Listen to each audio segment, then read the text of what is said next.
cuando empezamos a la paciente embarazada.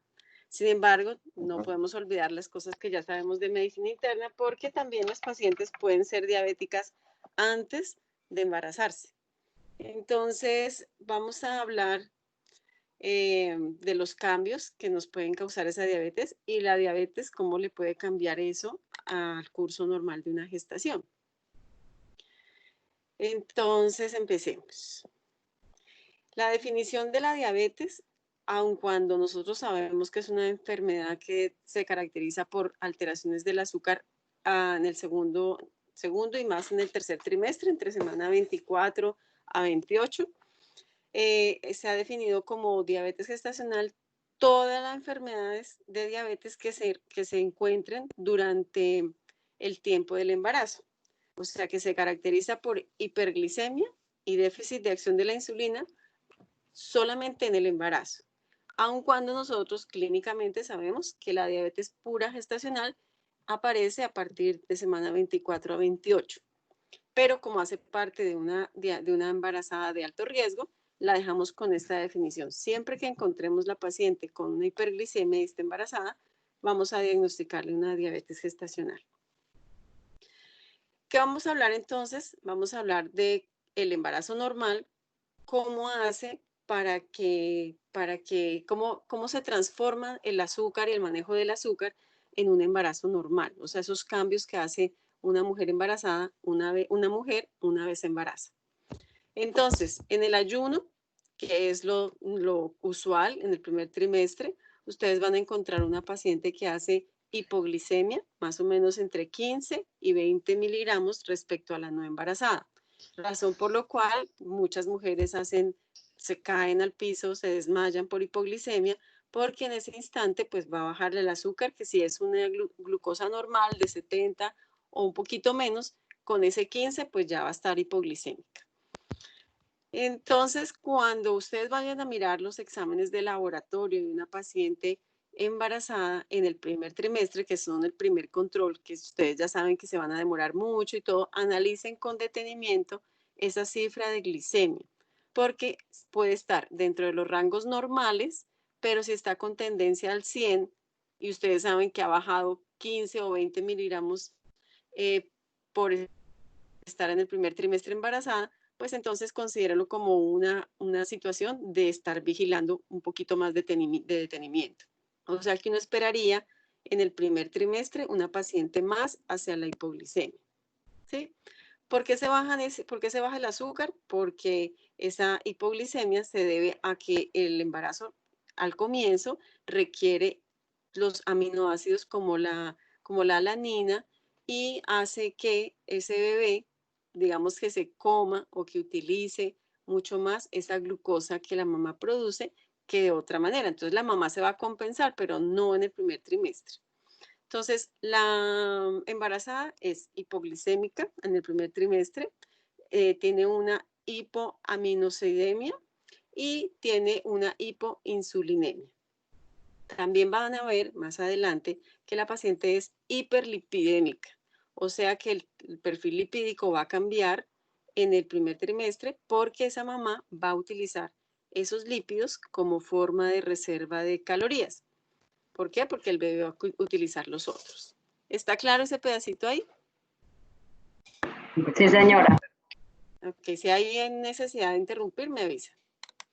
Entonces, en el embarazo normal, la insulina fetal actúa como una hormona de crecimiento. Entonces, hay unos factores que se llaman, tienen las siglas, factor de crecimiento de la insulina, y pues, quizás por eso vamos a tener una explicación de por qué esos bebés que no se les trata bien su azúcar van a ser unos bebés muy grandes. Son los bebés macrosómicos de los que hemos hablado por diferentes situaciones. Pero también en bebés que tienen restricción de crecimiento, por ejemplo, en mamás diabéticas previas a la gestación, esos factores de crecimiento están alterados y esos bebés, en cambio de ser macrosómicos, son bebés con restricción de crecimiento porque tienen alteración de esa insulina, de ese factor de crecimiento de la insulina. Durante el control prenatal, ustedes van a ver en unas ¿Podría volver a tablitas. repetir, por favor? ¿Qué parte? Que los factores de Lo crecimiento. que acaba, sí, exactamente. Eso. Los factores de crecimiento de la insulina son importantes porque esos factores de crecimiento de insulina fetal actúan como hormona de crecimiento. Inclusive, no sé si ustedes saben que les han dicho y las abuelitas le dicen a uno que cuando esos bebés duermen en el primer mes están creciendo, porque todavía se está liberando esa insulina fetal que actúa como hormona de crecimiento. Entonces, en el embarazo y sobre todo en el embarazo con diabetes gestacional, estos factores se ven alterados y pueden ser uno de tantos factores para que esos bebés sean macrosómicos. Pero en cambio, en las mujeres embarazadas que son previamente diabéticas, o sea, una diabetes tipo 1 o una diabetes tipo 2, pero antes de embarazarse, esas bebés pueden ser pueden tener alteraciones de esos factores de crecimiento y tener una restricción de crecimiento. O sea que en la embarazada con diabetes pueden encontrar las dos situaciones, un bebé macrosómico y un bebé con restricción de crecimiento. Tocará investigar qué fue primero, si tenía una alteración o ella era diabética antes y ya después vamos a ver cómo podemos descubrirlo. ¿Quedó claro un poquito más? Sí, profe, gracias. Ok. Entonces les decía que en el control prenatal convencional ustedes van a ver un ítem que antes no aparecía, que hablaba del riesgo biopsicosocial y eso se refiere al estrés. Entonces, el estrés que uno creyera que no tiene tanta implicación porque pues la vida es estrés, pues sí tiene algunas implicaciones en el embarazo y por eso, además de, porque uno podría creer que biopsicosocial tenemos que llamar a la trabajo social o seguramente estamos hablando de abogado de familia y demás, pero no. Para nuestra situación médica, vamos a hablar que esos, digamos, esas alteraciones de estrés van a producir un aumento de esos mecanismos de glucosa circulante por las catecolaminas, por un estímulo cortical y porque aumentan la resistencia de la insulina. Entonces, una mamá podría tener un factor de riesgo, pero si además tiene una alteración del riesgo biopsicosocial, puede estar en riesgo de hacer una diabetes gestacional. Algunas cosas de estas se pueden ayudar a cambiar, algunas cosas no. Entonces, donde esté, podamos nosotros intervenir para que estos, eh, digamos, estos factores de estrés los podamos disminuir, pues tenemos que intervenir. ¿Cómo podría ser? Una doctora que se embarazó y ahora hace 3 o 4 turnos nocturnos en la semana de 7.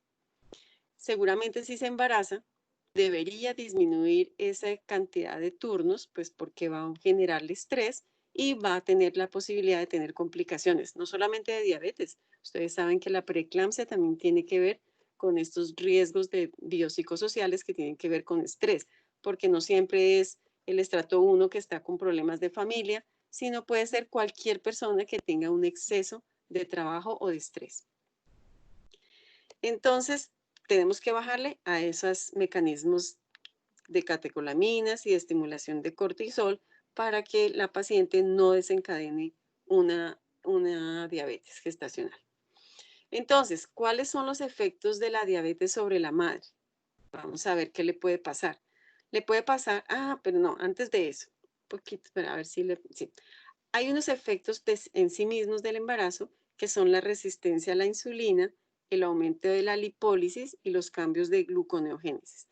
¿A qué se refiere eso entonces? En la resistencia de la insulina, entonces ahí está la placenta, que la placenta tiene gonadotropinas y esas producen un aumento del cortisol y un aumento de la destrucción de la insulina por causa del riñón y de la placenta. Entonces, digamos que estos factores hacen en un embarazo normal que podamos tener una diabetes gestacional. ¿Cuál va a ser esa diabetes gestacional? Muy probablemente la que aparece pura en más o menos semana 24 o 28.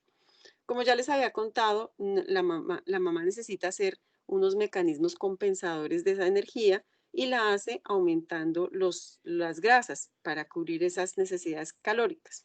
Así que entonces se baja el azúcar y ella aumenta los triglicéridos probablemente. Entonces sí vamos a tener en cuenta que una paciente hace un aumento de los triglicéridos, pero ella misma podría haber estado ya con triglicéridos elevados. Eso hará que tenga más factores de riesgo para hacer una diabetes gestacional. Y otros son los cambios de la gluconeogénesis, que como ya les había contado un poquito, el feto coge la alanina, entonces la madre hace unos sustratos adicionales para producir esa gluconeogénesis que ella necesita. O sea que estos son los efectos que en una situación normal podrían desencadenar una diabetes gestacional. Vamos a ver qué hace la diabetes gestacional sobre la mamá. Entonces, más o menos un 10 a un 15% de las pacientes gestantes diabéticas pueden ser preeclámpticas. O sea que es una gran asociación diabetes y preeclampsia. Adicionalmente, esa mujer que está diabética, ustedes ya saben que tiene más posibilidades de infecciones como moniliasis y demás, pero ahora embarazada tiene mayor incidencia de infecciones como coriomionitis o endometritis en el posparto. Como se relaciona con bebés grandes, entonces tendremos más posibilidades de hemorragia postparto, razón por lo cual ustedes tienen que estar muy pendientes de su hemograma para estar seguros de que ella tenga reserva en caso de que lo vaya a presentar.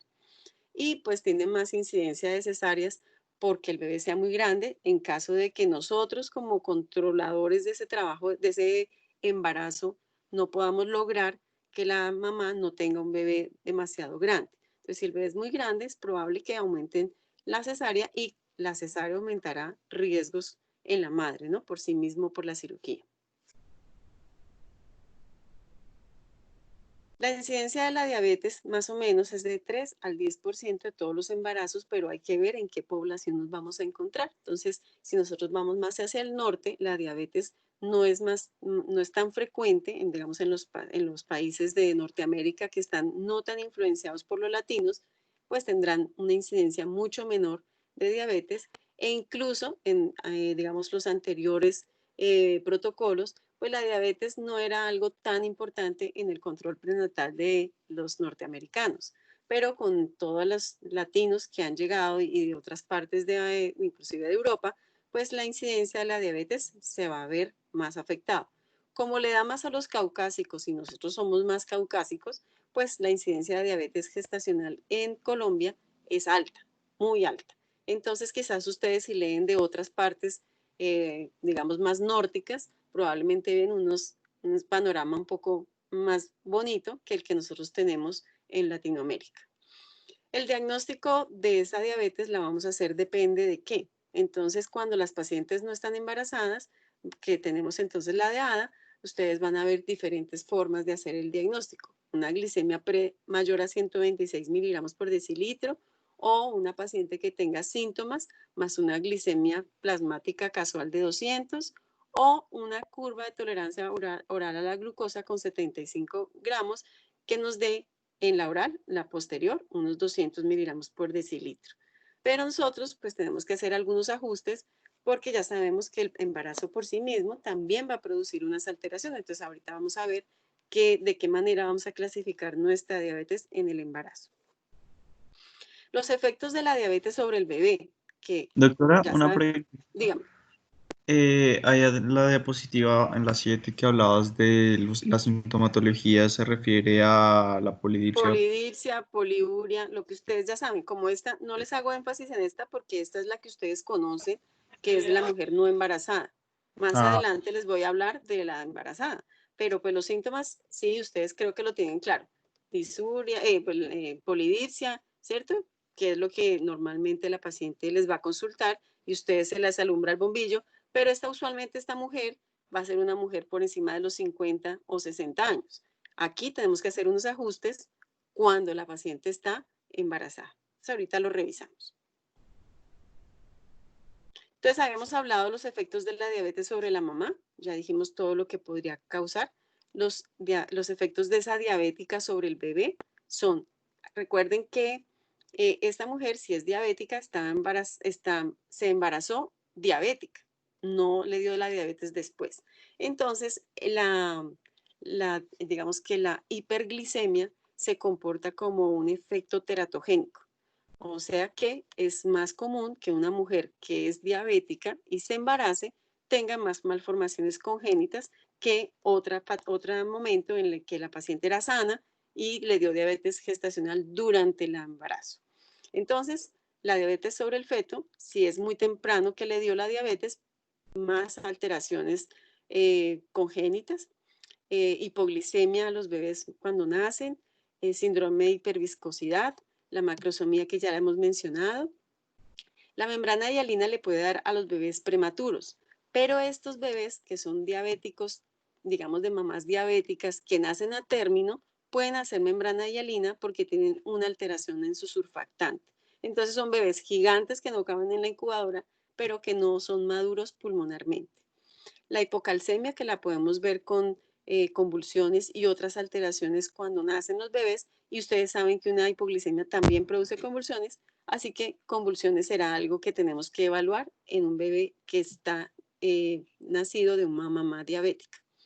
Apnea y bradicardia, no solamente apnea y bradicardia cuando nacen, sino también, que no lo puse ahí, pero más adelante lo voy a mencionar, son las muertes in útero, que son los óbitos o fetales que tienen que ver con la diabetes gestacional. Y el parto traumático por la macrosomía o por alteraciones que tienen que ver con esas malformaciones del bebé. Entonces, esta es más o menos la escena desafortunada de un bebé gigante, pesa más de 4.000, 4.500, hasta 5.000.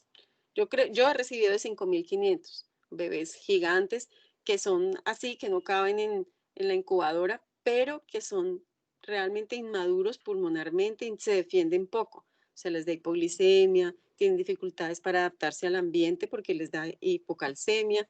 Y pues además tienen todos los factores que les podría afectar su vida futura, que pueden tener malformaciones, alteraciones del ano, malformaciones gastrointestinales, ahorita las vamos a ver. Entonces, ¿qué es importante?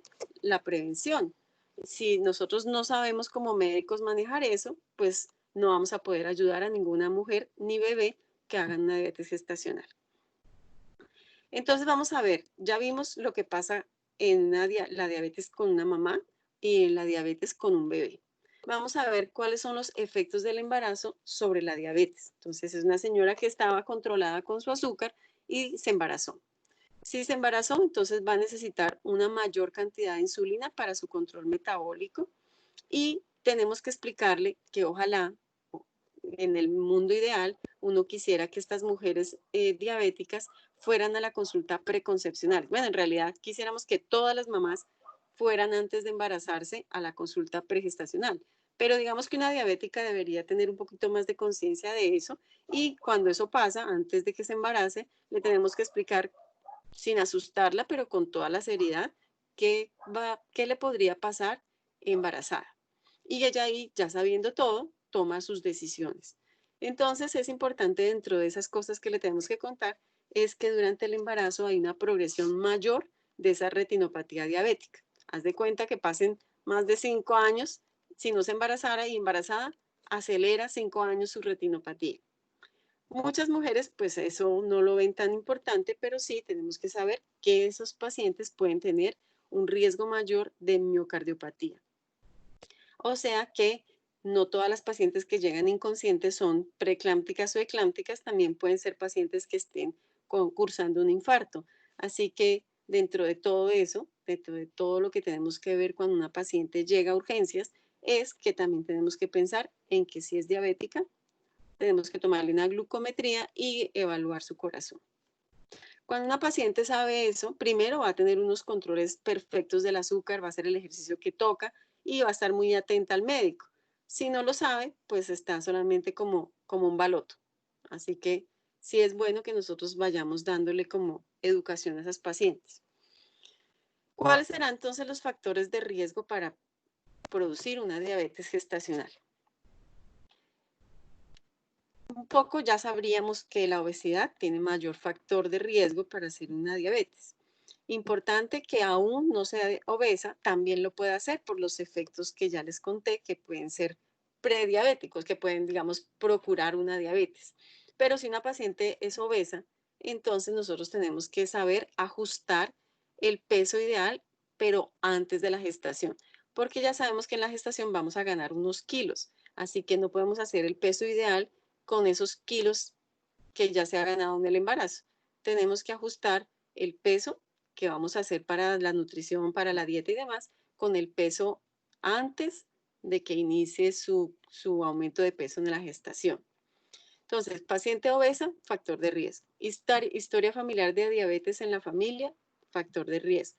Antecedentes de fetos nacidos muertos, importante porque si nosotros no le preguntamos por qué se murió o si supo por qué, entonces lo dejamos como factor de riesgo. O sea, si sabemos que el bebé se murió por una situación de prematurez o algo, pues lo anotamos, pero no es tan peligroso. Pero cuando no sabe la paciente qué fue lo que ocurrió, usualmente nacen muertos en semanas a término, pues uno lo va a poner como un factor de riesgo.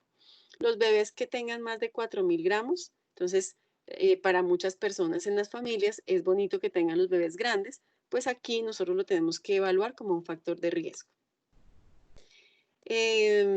No me acuerdo con qué grupo hablamos, pero una situación importante dentro de los laboratorios del control prenatal, sobre todo el primer trimestre, es la glucosuria.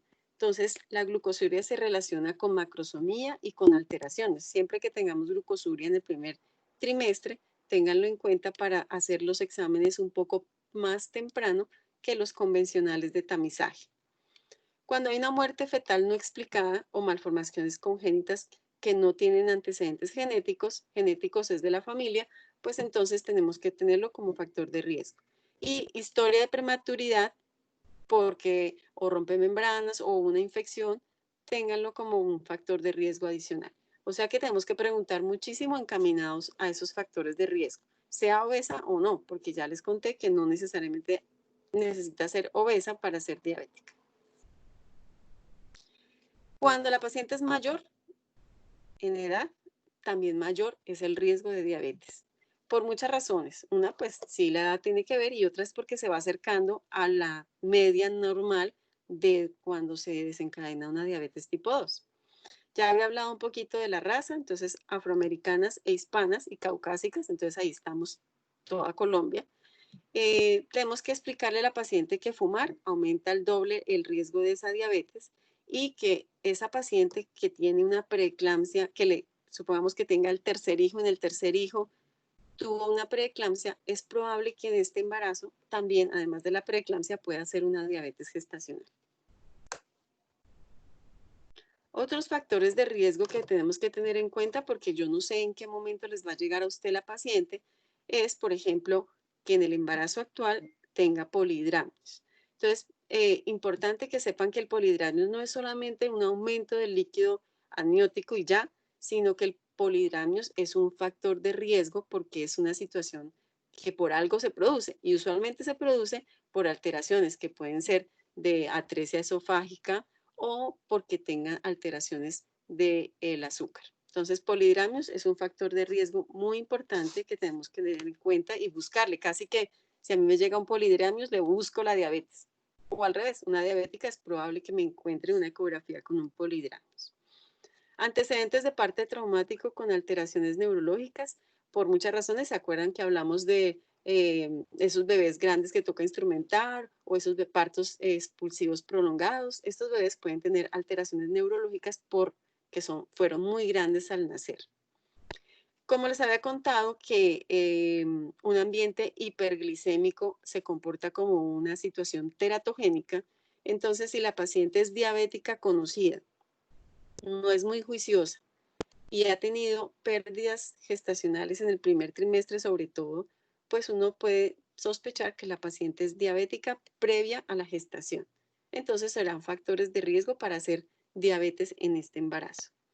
La hipertensión crónica y la moniliasis ya sabemos que las diabéticas hacen hongos con frecuencia, entonces si esta paciente uno le ve los pliegues rojos o una vaginosis importante por monilia, uno puede suponer que es una paciente con factor de riesgo o ya es diabética. Pacientes con infección de vías urinarias recidivantes en este embarazo o fuera del embarazo son factores de riesgo. Ya habíamos hablado de la edad, mayor de 30, y antecedentes de diabetes gestacional previa. O sea que estos tienen que aprendérselos sí o sí porque se los tienen que preguntar a la paciente en la historia clínica. Y si no lo preguntamos, pues nos vamos a quedar cortos en información y cortos en manejos preventivos.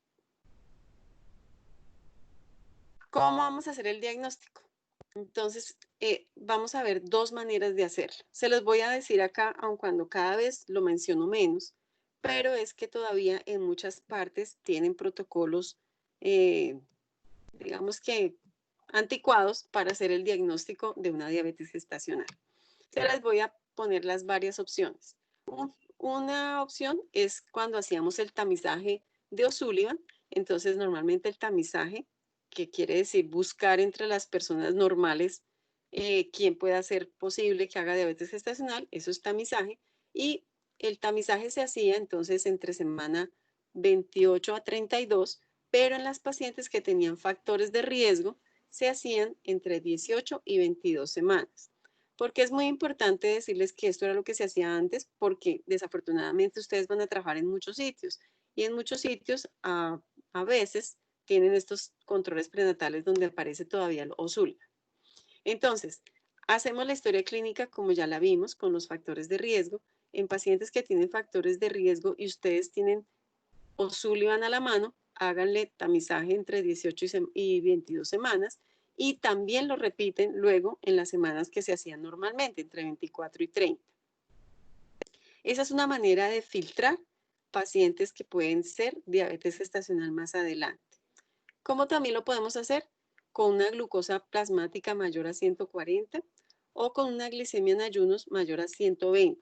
Digamos que con estos factores de riesgo nosotros tenemos que hacer una curva de tolerancia a la glucosa. La curva de tolerancia a la glucosa anterior, o sea, con este anterior protocolo, se hacía con los 4 valores.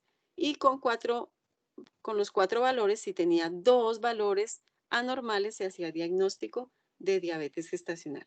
Entonces, tamizaje es diferente a diagnóstico. Entonces, el tamizaje es para encontrar ese paciente que le tengo que hacer la curva de 4 valores.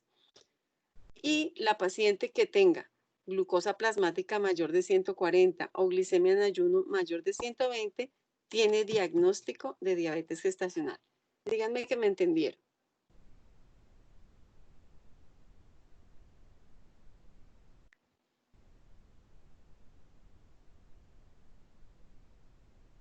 Sí, señora.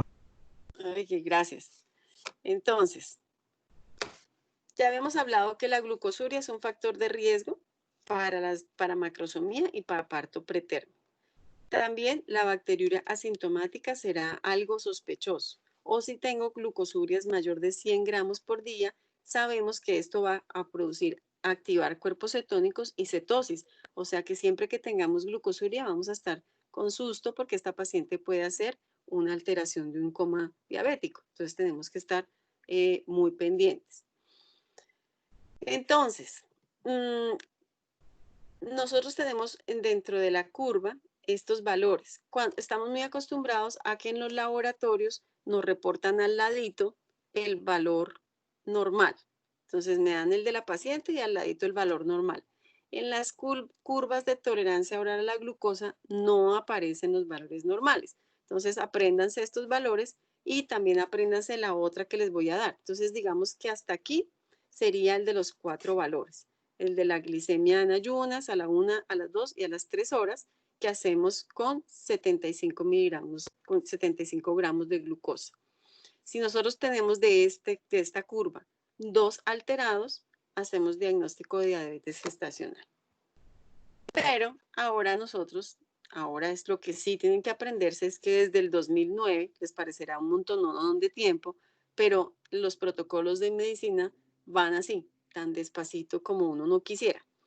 Y entonces las actualizaciones de esta diabetes gestacional hizo que se hiciera un solo examen con 75 miligramos de glucosa en semana 28, que puede ser desde la semana 26 hasta la semana 32. Principalmente, y ojalá lo pudiéramos hacer todos en semana 28. Y cuando hacemos esa en semana 28, solo tomamos 3 valores. Y de esos 3 valores, uno solo positivo va a ser el diagnóstico de diabetes gestacional. Entonces, si se dan cuenta, nos ahorramos el O'Sullivan, nos ahorramos el tamizaje en realidad, nos ahorramos 4 maneras de tomarle muestras, o sea, serían 4 chuzones. En esta es semana 28, 75 miligramos, se toman 3 muestras. Estos son los valores que otra vez les insisto en que se los aprendan porque no les va a salir el reporte sino de los valores de la señora. Y un solo valor positivo alterado nos va a dar diagnóstico de diabetes gestacional. Sigue todavía vigente la glicemia plasmática y la en ayuno, porque pues eso lo sabemos inclusive de la paciente no embarazada.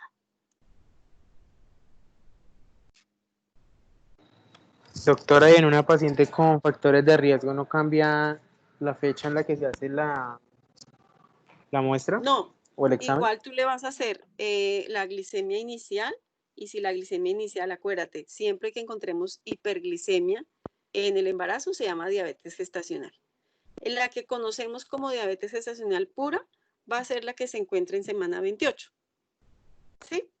Entonces así no tenemos que adelantarle nada. Es que antes era el tamizaje, era la búsqueda primero de la población general. Ahora todo el mundo le hacemos este valor, entonces no tenemos que filtrar pacientes, le hacemos a todos en semana 28. Y si antes de eso hace hiperglicemia, también le hacemos el diagnóstico porque tendrá o una glucosa plasmática positiva elevada o una glucosa en ayunas elevada. ¿Sí? Sí, doctora, gracias. Ok. Entonces, habíamos hablado de la clasificación de medicina interna, que se las mencioné, pero no es lo que más usamos. Usamos estas otras, que también dentro de estas otras clasificaciones también tenemos que hacer lo posible por coger la clasificación que más nos ayude a acordarnos y a manejar un paciente. Entonces, una de estas clasificaciones, la de la OMS, es la tipo 1, que es la que tiene cetosis, destrucción de las células de beta del páncreas y es de origen autoinmune, que es la 1, ¿verdad? La tipo 2, que es la no insulino dependiente, que tiene además de la cetosis, tiene unos factores de riesgo de diabetes, y la 3, que es la diabetes gestacional, que solo ocurre en el embarazo, y como en todo lo de medicina interna, siempre hay esas idiopáticas, otros tipos de diabetes. Entonces, digamos que esta es súper sencilla. Vamos a ver con cuál nos podríamos habituar para hacer un diagnóstico que importe, no solamente la clasificación, sino que nos importe para poder hacer el manejo. Entonces, esta es otra clasificación en la que nos habla de insulino dependiente, tipo 1, entonces 1 con diagnóstico antes del embarazo y 2 diagnosticado durante el embarazo. Y tipo 2, no insulino dependiente, que puede ser solamente con la alteración de glicemia en ayunas alterada, o la gestacional, que además tiene glicemia en ayunas normal con una alteración de su clínica gestacional de diabetes. Esta no es tan chévere porque nos está dividiendo demasiado. Entonces, entre más fácil sea la clasificación, más fácil vamos a llegar a un diagnóstico. Entonces, probablemente nos quedemos con la primera, ¿sí? Que nos da un poquito más de claridad, la de la OMS. ¿Cómo vamos a hacer para tratamiento? Entonces, para el tratamiento tenemos que lograr que la paciente esté normoglicémica.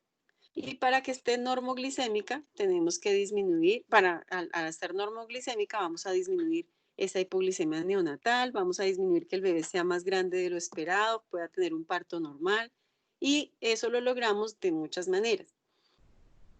Como nos dice aquí, nos dice que dieta y ejercicio. Entonces, ¿cuántos médicos le dicen a sus pacientes que hagan dieta y ejercicio? Seguramente todos. Todos los médicos le decimos eso a sus pacientes. Así que los pacientes ya están seguros de que les van a decir eso. Así que muy probablemente no nos van a parar muchas bolas a menos que nosotros le expliquemos todo lo que le pudiera ocurrir a ella y a su bebé, y en ese sentido quizás la animemos a que hagan esa dieta y ejercicio que tenemos que decirle qué dieta y qué ejercicio. Si nosotros logramos que con esa dieta y ejercicio la paciente se controle, pues nosotros hicimos todo. Pues ella trabajó mucho, pero nosotros logramos que esa mamá se compense y el embarazo, que es de alto riesgo, le baje un poquito a las posibles complicaciones. Entonces, no es tan fácil mandar un paciente a nutrición, y aún si lo fuéramos a enviar, le tenemos que enviar a nutrición las características de lo que queremos hacer. Entonces, si la paciente viene gordita, nosotros le tenemos que decir a la nutricionista que necesitamos de 20 a 25 kilocalorías kilo para que nos arme una dieta balanceada, pero que cumpla con los 20 a 25 kilocalorías kilo. Y si son delgadas, 30 calorías por kilo, con la intención de que esa dieta sea para embarazada, o sea, que el bebé se nutra bien, pero que la mamá no nos descompense su azúcar. Sobre el ejercicio, son varias cosas que hay que tener en cuenta. El ejercicio es, como aquí nosotros no tenemos cuadras como en otras partes del mundo que son exactas, entonces en otras partes ustedes van a escuchar caminar 3 cuadras. Pero aquí una cuadra puede durar toda una manzana, un barrio entero puede ser una sola manzana.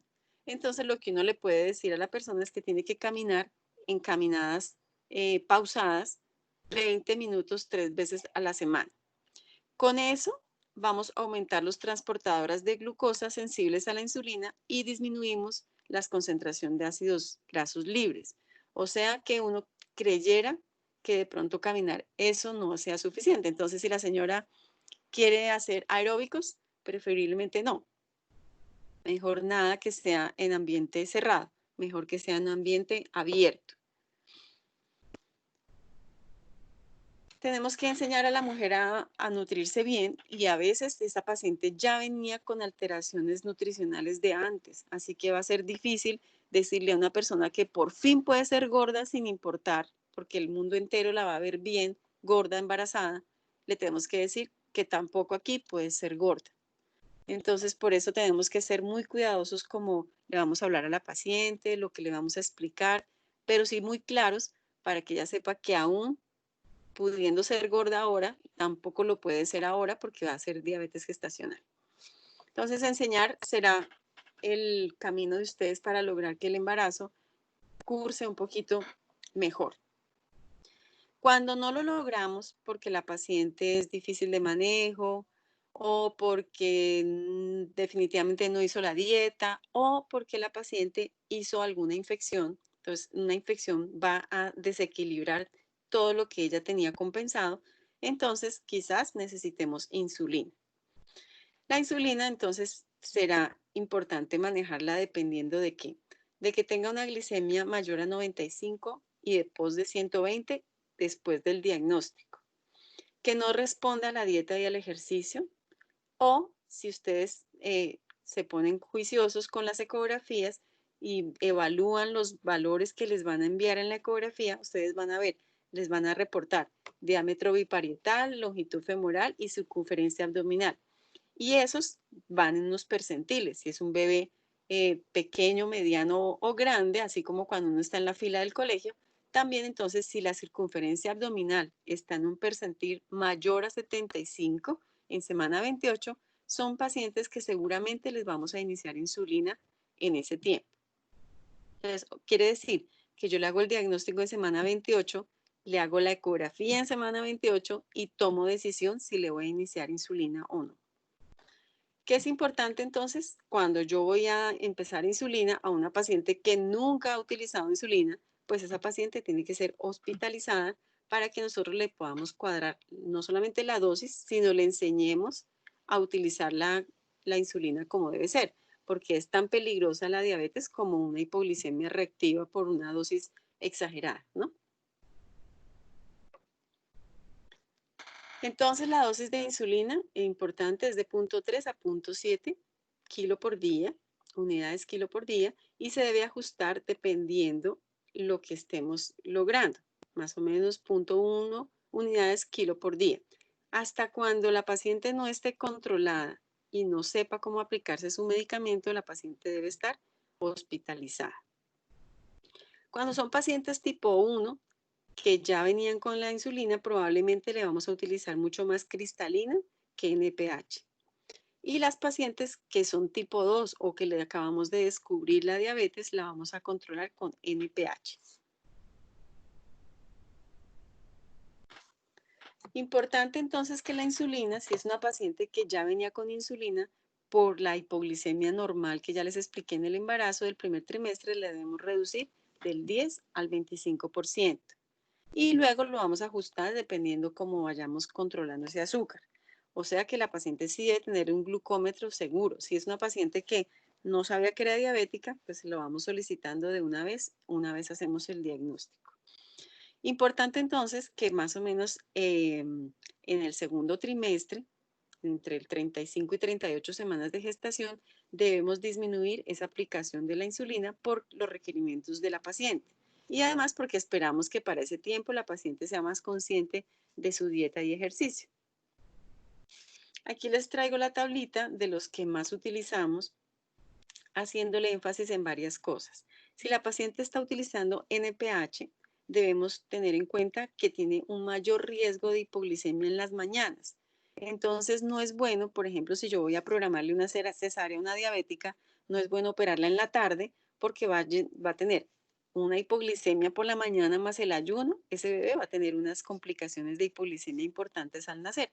Entonces, tener en cuenta eso o ajustar, si no hay de otra que operarla en la tarde, ajustarle el ayuno exacto para que la paciente no tenga dificultades, pero el bebé tampoco.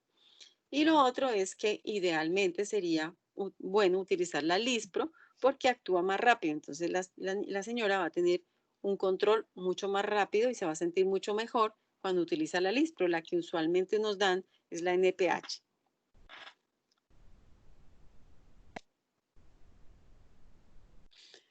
Se ajusta muy parecido a cuando están las pacientes no embarazadas, entonces da 1/3 y después le dan los 3/3 después y a veces nos toca hacerle, agregarle insulina cristalina según cómo vaya viendo su control de glicemia. Lo cierto es que siempre que vayamos a empezar insulina, tiene que ser hospitalizada. Respecto a los hipoglicemiantes, entonces ustedes van a encontrar inclusive dentro de muchos colegas nuestros que no utilizan los hipoglicemiantes porque de mucho tiempo atrás se decían que eran teratogénicos. Además de teratogénicos que producían hiperinsulinismo e ictericia neonatal. Los dos últimos todavía siguen siendo ciertos. Teratogénicos depende. Entonces, es como saben, muchas mujeres están en tratamiento para ovario poliquístico, que son obesas, tienen anovulación de lo que ya habíamos hablado en ciclo menstrual en la clase anterior. Esas pacientes se manejan, además de todas sus cosas de dieta, también se manejan con metformina, razón por lo cual una vez controlan su azúcar empiezan a ovular y muchas mujeres que no queriendo quedar embarazadas en ese momento que están utilizando la metformina para compensar su síndrome metabólico. Entonces, razón por la cual muchos de esos bebés comenzaron teniendo encima un hipoglicemiante oral. Y ese hipoglicemiante es la metformina. Entonces, ¿qué hacemos? Sabemos que la metformina sí se puede utilizar. Tal vez no la hagamos en el primer trimestre porque ya hablamos que es mejor el primer trimestre dejarlo con insulina, pero metformina sí podría utilizarse más adelante. O sea que a la paciente con diabetes pregestacional es probable que le continuemos la insulina el primer trimestre y después la pasemos a metformina. Como no se utiliza glibenclamida para el ovario poliquístico y demás, pues entonces la glibenclamida todavía no ha sido analizada. Entonces, como todas las cosas que pasan en medicina con los medicamentos, nosotros tenemos que ir reportando, digamos, para ir diciendo qué está ocurriendo. Por ejemplo, si nosotros conociéramos que hay un efecto adverso con la nifedipina de 10 o de 30, nosotros tenemos que ir reportándolo. Es nuestro deber como médicos reportando cosas. O vimos una malformación que no esperábamos a un paciente que se le dio un antibiótico tal, ustedes tienen que ir reportándolo para que esto se pueda ir modificando. Entonces, como en las embarazadas no se puede hacer ningún tratamiento porque el bebé no va a dar su consentimiento para hacer un estudio, todo lo que nosotros vamos viendo acá son situaciones a posteriori, de retrospectiva. Por eso, la metformina ahora la hemos utilizado con un poco más de tranquilidad en pacientes diabéticas y le evitamos esa hipoglicemia reactiva o esa difícil aplicación de insulina para pacientes que no han utilizado nunca un medicamento como ese. Entonces, hablando de la metformina, ¿hasta aquí vamos bien para seguir? Doctora, yo tengo Entonces, más una o menos, duda. ¿en qué tiempo? ¿En qué tiempo se empieza a utilizar la metformina? Usted dijo que mayor del primer trimestre, pero sería ¿cuántas semanas? Entonces, de la paciente que es diabetes, que es o sea, es diabética antes de la gestación, que ya conocemos que es diabética, ¿cierto? Podemos seguir con la insulina, porque es muy importante la insulina en el primer trimestre, y en el segundo trimestre podríamos ajustarla como si fuera una tipo 2 con metformina y miraremos si necesita o no un poco más de insulina además. O sea, que esa es la paciente conocida diabética. La paciente que no sabía que no es diabética y que hace diabetes gestacional en semana 28, pues le vamos a empezar en la semana 28 la metformina. ¿Sí? No antes porque no le hemos hecho el diagnóstico. ¿En semana 28 entonces, profe? Entonces, semana 28 porque es en el momento en que le hacemos el diagnóstico. Por eso es tan importante, es importante los factores de riesgo y la historia clínica, la glicemia del primer control prenatal y si podemos una glicemia anterior para saber si ella era antes diabética o no. Porque nosotros lo vamos sospechando cuando la vemos gordita, cuando vemos que tiene antecedentes de diabetes y demás. Entonces, por eso recalqué tanto los factores de riesgo. Entonces, casi siempre la que vamos a trabajar en el primer trimestre es la que conocemos que es diabética. Y la que no, que es en semana 28, quizás no tengamos que darle insulina porque le vamos a hacer el diagnóstico y ya tiene más de primer trimestre, seguramente le vamos a iniciar metformina. Si esa paciente con metformina no la toleró o no se le controló el azúcar, pues la vamos a llevar a un esquema de insulina que ya saben que tiene que ser hospitalizada. A veces también pasa que la paciente puede estar muy compensada y cuando hace una infección de vías urinarias, que es algo muy común que pase, entonces la paciente se descompensa y nos toca también hospitalizarla, no solo para compensar la infección, sino también para regular y transformar el manejo de esta diabetes gestacional. ¿Sí? Doctora, una pregunta. Su merced menciona que pues se hace la primera glicemia del primer control prenatal y usted dijo una glicemia posterior. ¿Esa cuánto sería? La glicemia, ¿cuál? ¿La del primer control prenatal? Ya ahí Sí, nos va. su merced dice, digamos, el primer control prenatal nos dio que tenía una hiperglicemia, ¿verdad? Sí, o sea, Nosotros, si es una hiperglicemia, ya hizo diagnóstico. O sea, que está por encima de 120, vaya pensando en el diagnóstico. Entonces, si es primer trimestre, pídale una hemoglobina glicosilada para saber cómo ha sido el manejo de su azúcar en esos meses anteriores al embarazo. ¿Cierto? Entonces, a ella no tenemos que hacerle más que eso. Yo les dije, esa que es sospechosa de hacerlo, que está normal, pero con tendencia a los 100, y en el primer trimestre yo esperaría que fuera más hipoglicémica. ¿Se acuerdan? Entonces, sí, a esa señora. paciente yo le tengo que hacer un nuevo control. No me voy a esperar a que me dé semana 28. Es probable que yo le vaya a repetir después del primer trimestre un control de glicemia pre y post, por lo menos, para estar seguros de que esa sospecha mía era solo sospecha o confirmo lo que estaba pensando. Entonces, le voy a hacer una glicemia plasmática o le voy a hacer una glicemia pre nuevamente. ¿Sí? Y si no, aún está bien, vuelvo y se lo hago como se lo hago a todas las pacientes en semana 28 para ver cómo se ha comportado. La mayoría de pacientes que uno tiene la sospecha lo hace, pues porque tiene factores de riesgo que hacen que en su historia clínica dé todo para que lo haga. Entonces, esa glicemia es dependiendo de lo que vayamos encontrando en el primer trimestre y los factores de riesgo que ustedes le han investigado en el primer control. ¿Sí? Sí, doctora, gracias. Listo. Entonces vamos a hablar de la metformina, porque les he hecho un poquito de propaganda buena, pero no es 100% buena en el sentido mismo que la glicemia se controla mucho más con la insulina. Y además porque pues tenemos un medicamento que digamos que de cierta manera no han escrito que no se ha producido, pero lo tenemos que manejar con cautela. Entonces, la metformina es categoría B, quiere decir que no se ha comprobado teratogenia, pero tenemos que manejarla bien, no es 1A. Se absorbe en el intestino delgado y más o menos su vida media son 6 horas. Si nosotros estamos hablando de ese estómago que se digamos que es lento para el proceso en la embarazada y que además dura 6 horas, es probable que de pronto no controle perfectamente el azúcar como yo quisiera.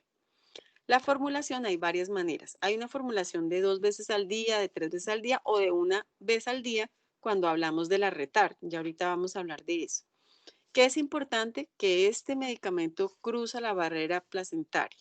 Entonces la placenta deja pasar cosas que sean de diferente tamaño. Esta cruza. Así que tenemos que tener en cuenta cuando nazca el bebé porque vamos a tener más problemas metabólicos con una metformina que con una insulina. Y se encuentra en la leche materna, entonces cuando yo voy a, ya el bebé nació y voy a hacer que la mamá lacte, es probable que requiera un cambio de metformina a insulina o que tengamos unos cuidados porque pasa metformina a la leche materna. De la metformina también, entonces se absorbe mejor sin alimento, entonces ya, no sé si hemos hablado, pero en anestesia ustedes les dicen todos los días que las pacientes embarazadas son estómago lleno, así que casi siempre tienen algo en el estómago, así que se absorbe menos que en una paciente no embarazada. Importante que hasta que más o menos hay respuesta significativa con 1000 miligramos día. Existen medicamentos que ya tienen 800 o inclusive 1000, pero usualmente uno utiliza los medicamentos que vienen de 500. Esta acción farmacológica dura entre 7 y 14 días. Entonces, si yo le hago el diagnóstico hoy, no puedo esperarme 7 a 14 días para que empiece a funcionar la metformina. Entonces, generalmente yo le inicio la insulina y luego, una vez que vaya controlándole el azúcar, le voy iniciando metformina hasta que haga digamos, el destete a metformina y sabiendo que sí se va a funcionar bien. Importante es que las mujeres embarazadas por sí mismas ya tienen problemas gastrointestinales y la metformina tiene hasta el 40% de efectos gastrointestinales. Entonces, por eso no a todas las pacientes las podemos poner fácilmente a metformina, aun siendo oral, sabiendo que son menos peligrosos que lo que creíamos antes. Tiene una mala absorción de vitamina B2 y de folatos y razón por la cual tampoco lo damos en el primer trimestre porque sabemos que los folatos son indispensables para nosotros para la formación del bebé. Entonces los folatos, si tuviéramos que utilizarlo o la paciente ya lo estaba tomando, deberíamos agregarle más dosis de los ácidos fólicos. Entonces la dosis digamos, del post son de 500 miligramos y lo damos cada 12 horas con comidas y más o menos vemos efectos después de 7 días. La paciente se le puede ir agregando o subiendo dependiendo cómo lo necesitemos hasta 850 miligramos día o digamos en cada dosis hasta 2500 miligramos. Pero importante es que casi ninguna paciente me va a tolerar eso por los efectos gastrointestinales que tiene. Entonces la paciente va a tener náuseas, va a tener distensión abdominal, que puede que no sea tan buena la aceptación de ese medicamento. La metformina de acción prolongada, que era la que yo les contaba antes, pues es más favorable porque es una sola vez y regula el metabolismo durante todo el día. Pero ¿qué pasa? Que la metformina de acción prolongada no se encuentra en el post. Entonces, pues tendría que la paciente comprarlo y demás. Entonces, tienen que aprenderse las dos opciones y según si la parte de intolerancia gástrica es importante, pues decirle a la paciente que consiga la que es de acción retardada. ¿Hasta ahí bien?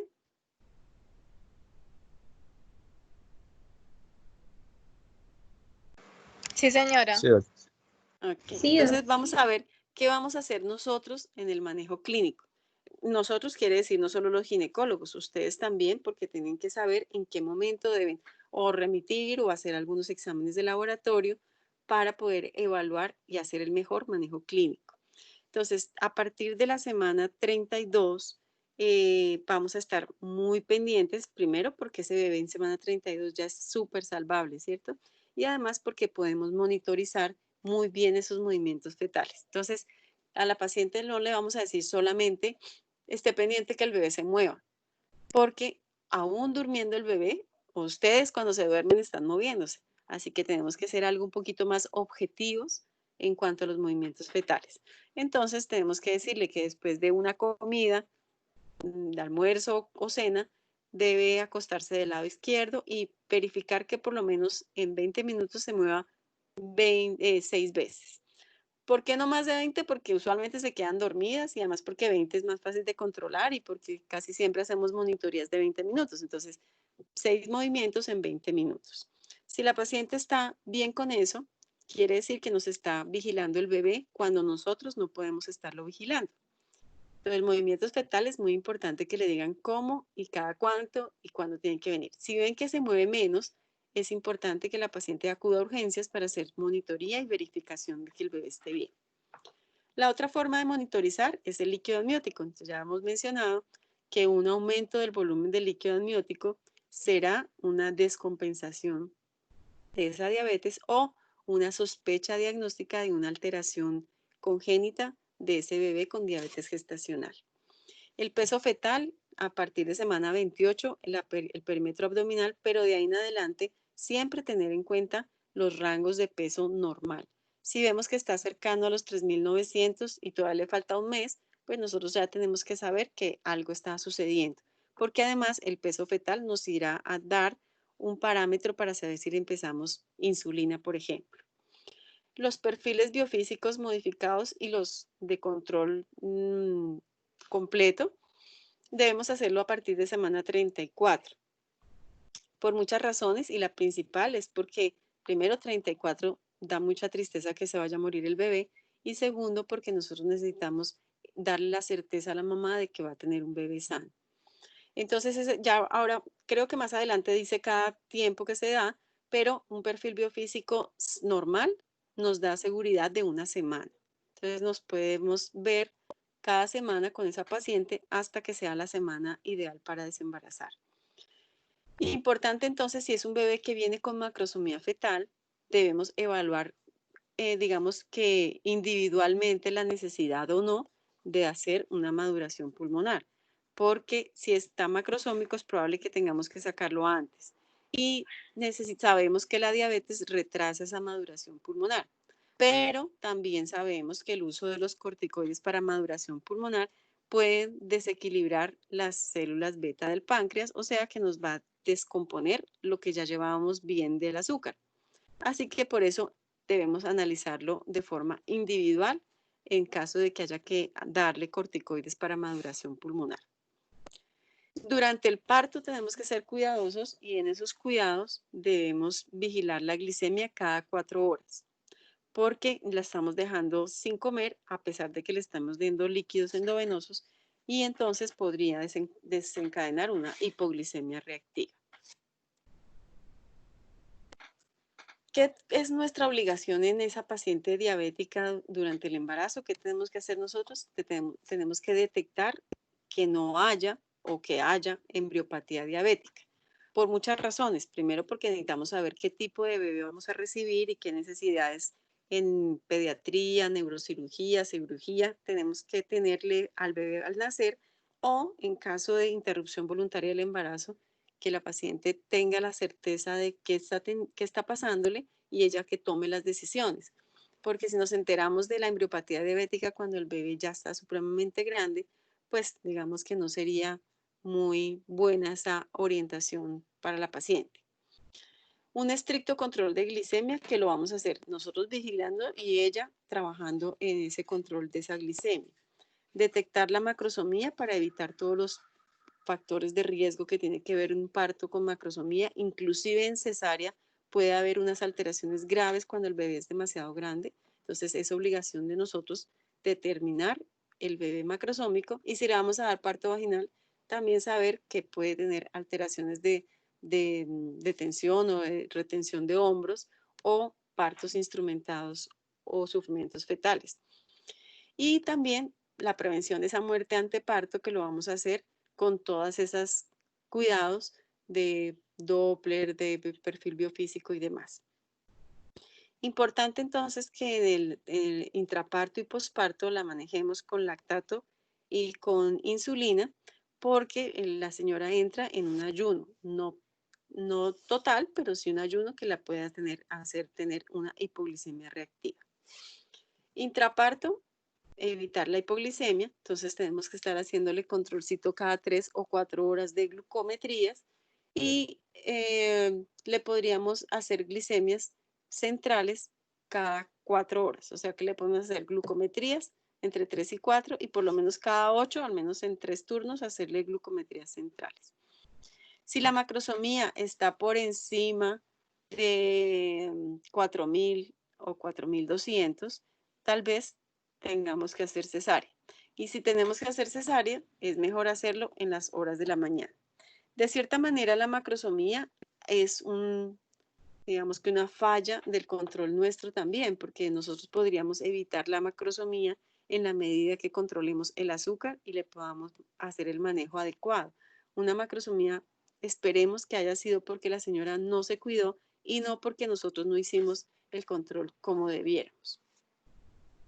Aquí es donde nosotros tenemos que hacer consciente a las pacientes para que sepan por qué hacemos esos controles estrictos y que el ejercicio y la dieta no es una palabrería, sino que es algo verdaderamente importante. Entonces vamos a hablar de la embriopatía diabética. Entonces la hemoglobina glicosilada, que sabemos que es una evaluación de esa glucosa en unos meses anterior a que la hemos tomado, si está por encima de 8.5, vamos a pensar que tiene más posibilidades de tener anomalías el bebé. Por lo que ya les dije, en un ambiente hiperglicémico, sus bebés tienen más posibilidades de hacer alteraciones congénitas. Es importante hacer entonces la ecografía de tamizaje, que ustedes ya lo vieron con Jamie, en que en la semana que hay que hacerlo para poderle decir si hay una sospecha, por ejemplo, en la translucencia nucal o algo, que nos indique que ese bebé puede tener una malformación mayor. En semana 16 podemos hacer alfa-fetoproteína con esa misma intención. Un aumento de alfa-fetoproteína en semana 16 nos habla que puede haber una alteración de alguna de las partes del tubo neural que nos puede relacionar con una embriopatía diabética. A las pacientes que estén en menos de semana 16 le podemos ofrecer una amniocentesis genética con la intención de saber que ese bebé viene bien. Todo esto no solamente es para pensar en que tenga que interrumpir el embarazo, sino para saber en qué momento la paciente requiere otro tipo de especialistas, por ejemplo, terapia fetal, o tenemos que madurar el pulmón así el azúcar de la mamá se descontrole, diferentes cosas dependiendo de lo que vayamos encontrando en este bebé. La eco, además de la eco de tamizaje que hacemos en el primer trimestre, debemos hacer otro eco de detalle de morfología por encima de semana 18 a 20, con la intención importante de ver otras alteraciones como alteraciones gastrointestinales que no se pueden ver en la del primer trimestre. Y un ecocardiograma fetal en semana 24 a 28 es muy importante porque esta es la causa por la que los bebés mueren intrauterinamente, o sea, mueren de repente. Están bien ayer y hoy llegó la señora con un óbito fetal.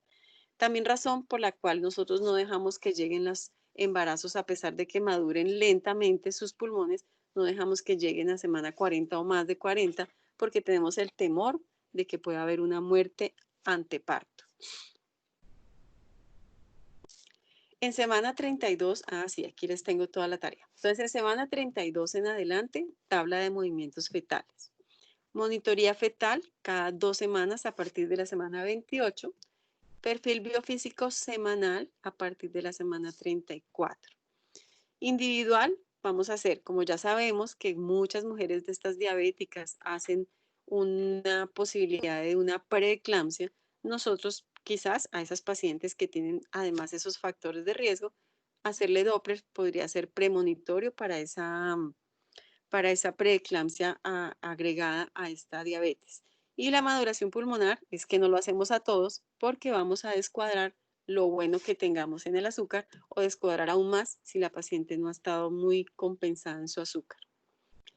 Después de que nazca el bebé, tenemos que hacer controles a la 6ª semana posparto porque muchas mujeres de estas que no sabían que eran diabéticas o no lo eran, a partir de que se embarazaron y hicieron una diabetes gestacional, pueden permanecer diabéticas ya para siempre. Entonces se consideraría una diabetes tipo 2 que a partir de la 6ª semana, si sigue, tendríamos que remitírsela al internista para que la siga manejando. Pero la mayoría, si es una diabetes gestacional pura y hace las tareas que debe hacer, debería regresar su glicemia a su estado normal. Entonces, una embriopatía, ¿qué podríamos encontrar? Podríamos encontrar una anencefalia, eso lo podemos ver en el primer trimestre. Podríamos encontrar una holoprosencefalia en el segundo y en el tercer trimestre, lo podemos ver. En el ecocardiograma fetal vamos a encontrar la transposición de grandes vasos y defectos septales como coartación aórtica. En esa misma de segundo trimestre podemos encontrar la agenesia renal o duplicación ureteral. Es muy frecuente la atresia anal. Yo no sé si ustedes cuando les explican de la adaptación neonatal le han explicado todos los huequitos que uno tiene que reevaluarle al bebé. No es solamente ver que tiene ano, sino que además es permeable ese orificio.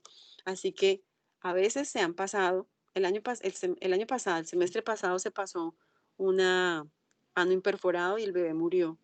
Es muy importante que nosotros sepamos que todo lo que dejamos de hacer por rutina, pues puede tener una consecuencia importante.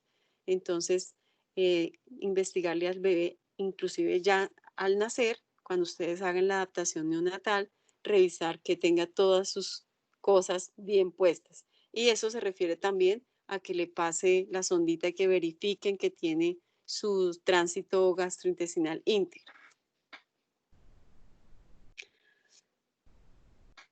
Digamos que un paréntesis, pero que tiene que ver con esto, es la paciente que hace una cetoacidosis diabética. Ustedes ya saben cómo es una cetoacidosis, pero en estas pacientes embarazadas me interesa mucho dos cosas. Algo que siempre les recalco y es que la paciente viene descompensada, pero como está embarazada y el bebé no se queja y no puede llorar y no puede gritar, ustedes tienen que ser esa voz de ese bebé que no puede avisar que está enfermo. Entonces, una vez la mamá ingresa al servicio de urgencias, la ven descompensada, ustedes no saben si es un posictal o es un ACV o es un infarto, ustedes empiecen tensión arterial, la glicemia, le van evaluando todo, pero no olviden verificar cómo está el bebé. Porque la cetoacidosis diabética, además de que puede causar la muerte materna, pues también puede tener la muerte fetal. Puede que muera primero la mamá y el bebé esté vivo. Entonces, por favor, estén pendientes de cómo está el bebé. Importante entonces en una cetoacidosis diabética que hay una hiperglicemia, una diuresis osmótica, o sea que seguro le tienen que pasar una sonda. Y hay alteraciones electrolíticas que ustedes lo pueden evaluar con electrolitos, pero también con un electrocardiograma en donde ustedes van a ver las alteraciones electrolíticas. Hay lipólisis, entonces van a encontrar una acidosis metabólica y pues si uno no controla rápidamente esto puede llevar a una muerte materna y si uno no vigila que el bebé no se muera, pueden morirse ambos. Entonces, quiero que lean un poquito más de cetoacidosis diabética en cuanto a la presentación clínica, que no los vaya a hacer confundir con un infarto, con una ACV o con una eclampsia, para que lo tengan en cuenta y para que tengan unas posibilidades más. A veces pueden ser que ustedes no sean exactamente los protagonistas de urgencias, pero sí sean esa palabrita que les puede alumbrar el bombillo a otras personas para salvar a la gente. Importante entonces que factores precipitantes para que se produzca una cetoacidosis diabética son, por ejemplo, el inadecuado manejo de la insulina o una infección. Entonces, ya sabemos que con mucha frecuencia una infección urinaria es encontrada en un embarazo, pero si es un embarazo de paciente diabética, pues eso puede ser un factor de riesgo desencadenante de una cetoacidosis. Sin embargo, otras cosas como pancreatitis, infarto y accidente cerebrovascular nos pueden hacer predisponer a una cetoacidosis o a una clínica parecida a una cetoacidosis diabética. En la cetoacidosis entonces vamos a encontrar la glucosa mayor a 250 miligramos por decilitro, cuerpos cetónicos en plasma y orina, un pH arterial menor de 7.3, un bicarbonato sérico menor de 15 miligramos por decilitro y vamos a ver alteraciones del electrocardiograma y de los rayos X. ¿Qué vamos a encontrar en los rayos X? ¿Quién me quiere decir?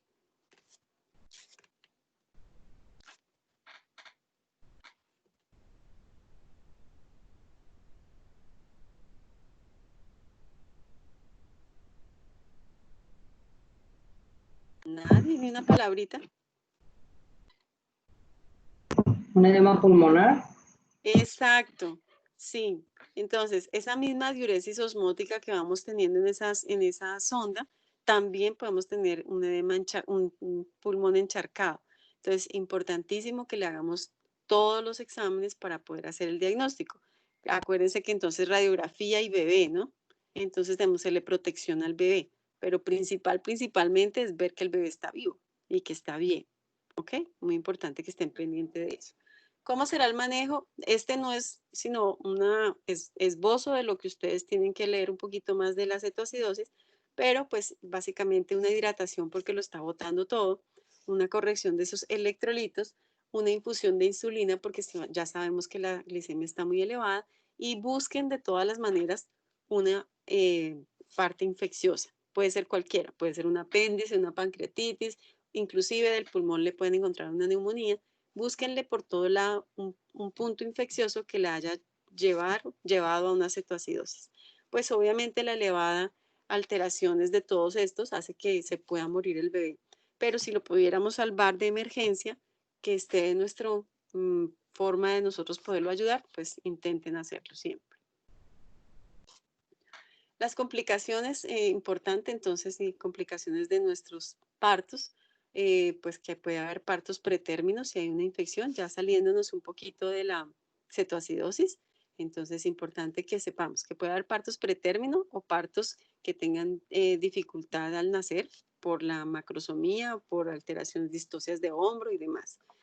Que puede haber ruptura prematura de membranas más frecuentemente en estas pacientes diabéticas, que la hipoglicemia neonatal y la hiperbilirrubinemia neonatal es muy importante, por eso saber el diagnóstico y explicarle al neonatólogo que nos tiene que acompañar en este recibimiento de este bebé, y después que la adaptación de este bebé no es tan fácil como que ya nació, lloró y listo, sino que en las primeras horas, inclusive días, este bebé puede estar descompensado si nosotros no lo llevamos en las mejores condiciones a ese nacimiento.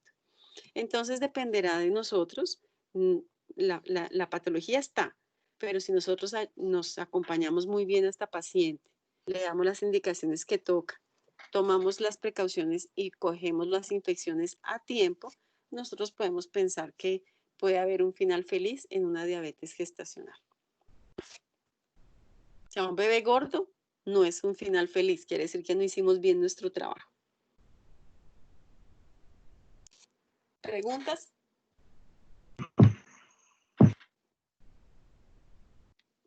O sea que prácticamente la macrosomía se puede evitar. Sí, totalmente. Necesito que ustedes entiendan eso. Si aprendió eso en esta clase, yo ya estoy feliz. Obvio que si la genética dice que ella mide 2 metros y el esposo 2,5 metros, pues obviamente sus bebés son grandes. Pero si es una señora promedio 1.55, 1.60 y tiene un bebé de 4.000 o 4.200, esa macrosomía fue evitable.